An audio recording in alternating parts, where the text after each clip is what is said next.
Hello à tous, j'espère que vous allez bien. Pour la vidéo d'aujourd'hui, j'ai décidé de faire donc une vidéo avec les 5 meilleures fins de série selon moi. J'ai regardé un peu, j'ai scrollé dans mon TV Showtime et je suis sortie avec ces 5 titres. Forcément, c'est pas les mêmes goûts pour tout le monde, c'est les goûts et les couleurs hein, forcément. Donc si vous avez des fins de série qui vous ont énormément plu, n'hésitez pas à m'en parler en commentaire. Mettez-moi bien le nom de la série hein, forcément, puisque j'aurais pas forcément regardé la série. Mais c'est vrai que moi, c'est des fins de série, je vous en ai parlé si jamais vous avez regardé ma vidéo sur ce que je veux voir dans la fin de Las Chicas del Cable. C'est des fins de série qui correspondent on va dire à mes standards, c'est-à-dire un happy ending avec un saut dans le temps si possible ou une explication où vraiment on nous donne un peu ce qui va se passer après. J'aime bien en fait avoir cette idée que j'ai fini la série mais que l'aventure n'est pas terminée. Je sais, je suis très consciente hein, que c'est des séries, que c'est des acteurs, etc. Mais pour moi c'est ce genre d'histoire que j'aime le plus, que ce soit même pareil dans les livres. C'est quelque chose que je veux qu'il y ait absolument un bond dans le temps ou une explication sur ce qui se passe après. Et donc comme je vous ai dit, à force de chercher, j'ai trouvé 5 séries qui correspondent à mes standards. Donc voilà, c'est parti. Alors la meilleure fin de série pour moi, toute série confondue vraiment, c'est la fin des frères Scott. C'est une fin de série qui, même si aujourd'hui je veux que la série revienne, c'est une fin de série qui m'a juste... je saurais pas comment vous expliquer comment j'étais contente quand j'ai vu la fin de cette série. J'étais grave triste bien évidemment, mais on a eu notre bond dans le temps. On a eu des moments en fait où on avait l'impression qu'on était face à une grosse famille en fait tout simplement. Et surtout le bond dans le temps à la fin où on voit Millicent pardon, enceinte. On voit en fait qu'ils ont tous grandi, qu'ils sont vieux en soi, ils doivent avoir quoi sur le passage de la fin si Jamie a 16 ans et qu'ils l'ont eu à 16 ans, ils ont 32, 33 ans, mais on voit les enfants qui ont grandi, enfin je veux dire c'est un truc de ouf.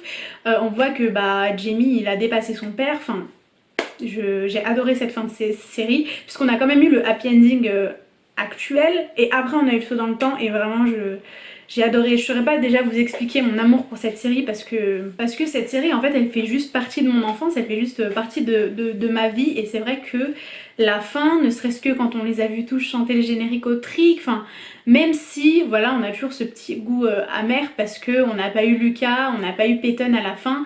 Moi je fais partie de ceux qui, même si Lucas et Peyton sont partis, ils ont eu leur happy ending aussi. On a eu l'occasion dans la dernière saison de revoir Lucas même si c'était pour 2 scènes.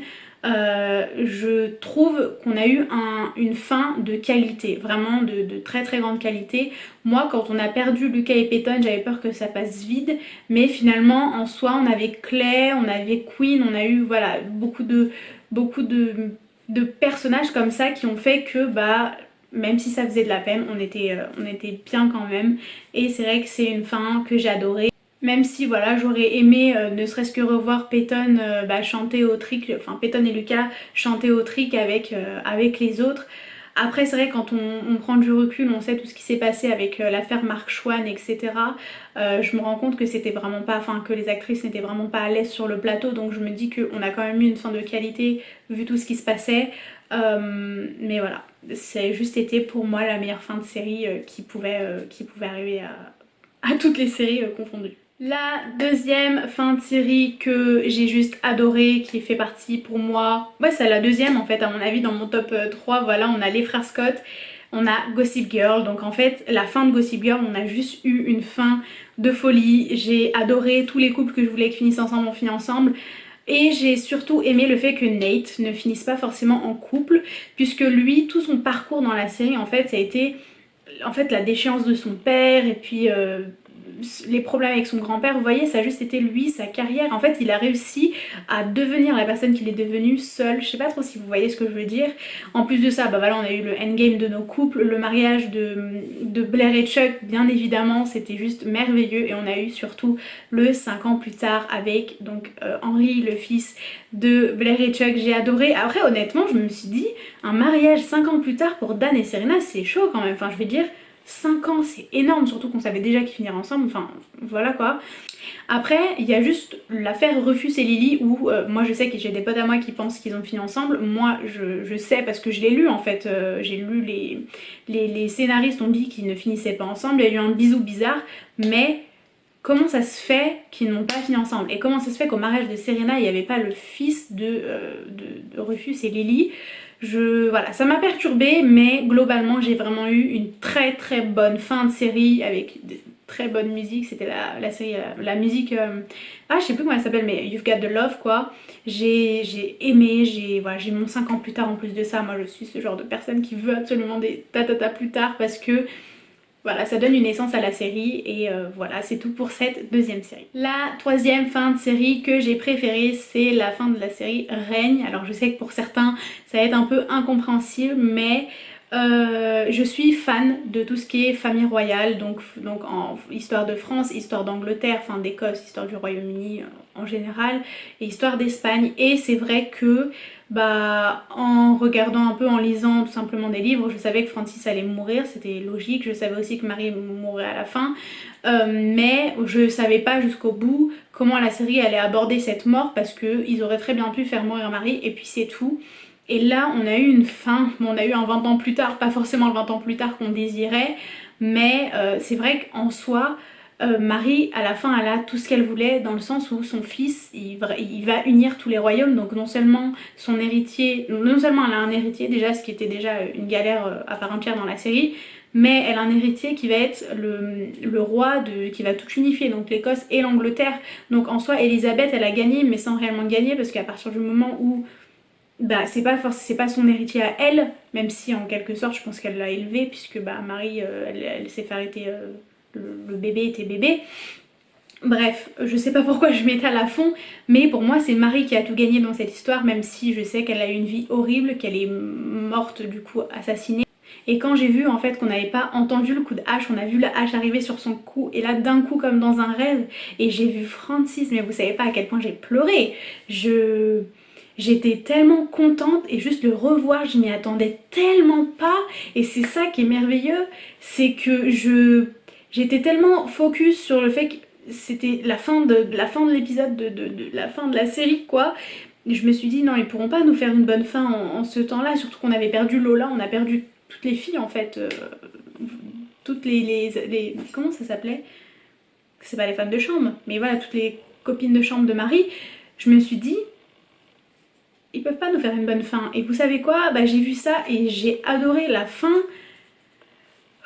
Laissez tomber. C'était magnifique. Personnellement je sais que j'ai versé mes meilleures larmes de joie sur cette fin de série, parce que ils ont fait quelque chose de bien à partir de quelque chose de mauvais. Ils ont respecté l'histoire. Même quand ils ont fait mourir Francis, j'ai pas voulu regarder la série pendant un mois.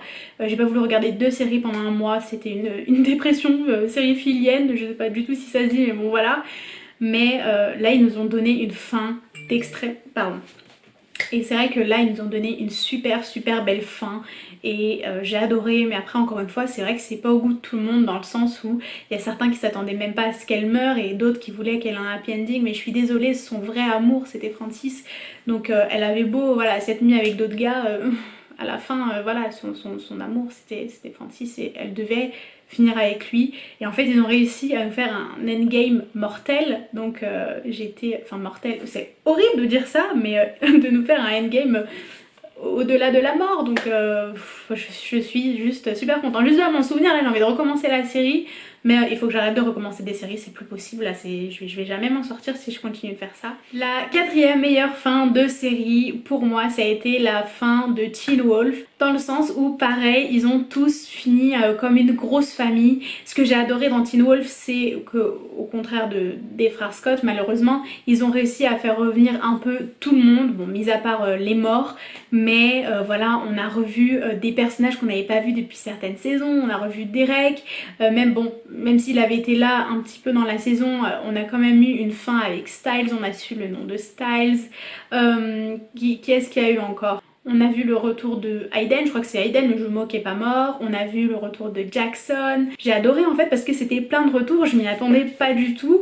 Et ça m'a fait super plaisir de revoir tout le monde. En fait j'avais l'impression que la boucle était bouclée et puis même il y a des choses dont je m'y attendais pas forcément. Je parle pas forcément du final sur ce coup-là mais sur la saison finale je m'attendais pas à ce que Papa Argent il finit avec Melissa et en fait je me rends compte que c'est vrai que ça a toujours été comme un père pour Scott et que bon bah avec Allison morte et ben c'est vrai que bah tu sais l'avoir en beau-père c'est quand même super bien et en fait je sais pas j'ai vu cette fin il y a énormément de monde qui connaissent leurs secrets, ils sont comme une grosse famille et je sais pas en fait Beacon Hill c'est un peu la maison et c'est vrai que c'est le genre de série malheureusement c'est pas forcément comme les Frères Scott parce que les Frères Scott j'ai envie que la série revienne si vraiment ils arrivent à choper tous les acteurs même sans Mark Schwann je sais que ce sera génial s'ils arrivent à choper tous les acteurs ils sauront faire un truc génial et là pareil hein, pour Teen Wolf mais la série elle a tellement bien fini que je n'ai pas envie qu'ils y touchent parce que je sais très bien qu'ils ne réussiront pas à avoir tous les acteurs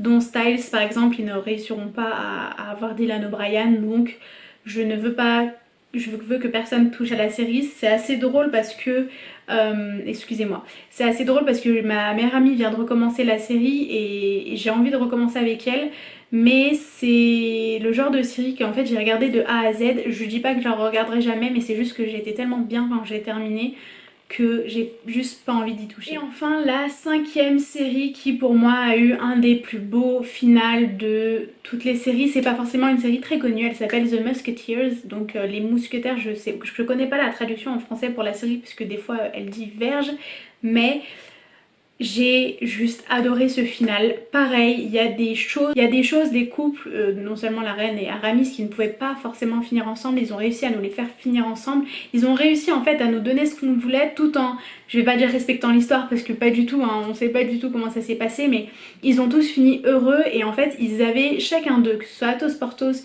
Aramis ou D'Artagnan, ils avaient des gros défauts, des gros problèmes, des choses sur la conscience et à la fin en fait elle était tellement légère par rapport à eux, leur histoire et vraiment surtout c'était pour Athos.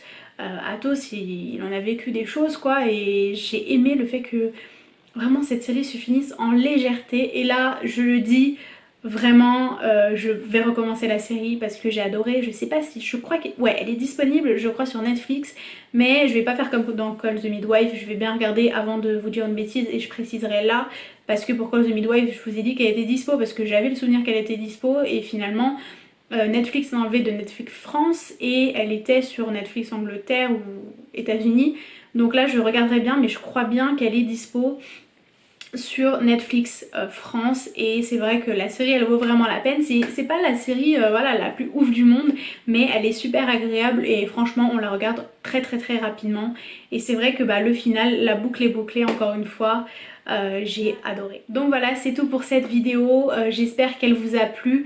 Moi voilà c'est vrai que j'ai parlé de séries qui ont eu cette chance on va dire d'avoir été prévenues avant que bah, la série, c'était la dernière saison de la série donc les créateurs, les scénaristes, les réalisateurs ont pu faire en sorte que la fin soit bonne mais je veux dire dans Desperate Housewives ils étaient au courant que c'était la fin de la série et ils nous ont fait une fin, je suis désolée la fin c'était de la merde. Il y a eu plein de séries comme ça où j'ai détesté la fin mais il y a aussi des séries, il faut pas l'oublier, qui se retrouvent annulées alors que la série est en cours de diffusion donc on se retrouve avec un gros cliffhanger à la fin de la saison. Une grosse ouverture en fait sur une histoire possible et à la fin on n'a pas de saison donc je suis consciente de ça mais c'est vrai que parmi toutes les séries et j'espère que La Chica del Cable va venir dans cette liste parce que voilà ça fait 2 saisons qui préparent ce final. Voilà, j'espère pas qu'elle ira dans la liste où il y a malheureusement Desperate Housewives, Game of Thrones et beaucoup d'autres séries où ça a juste été des fins frustrantes malgré le fait qu'elles avaient été préparées. Bref, encore une fois, j'espère que vous avez aimé cette vidéo. N'hésitez pas à mettre un pouce en l'air et surtout à vous abonner. Je vous fais de très gros bisous et je vous dis à demain. Bye.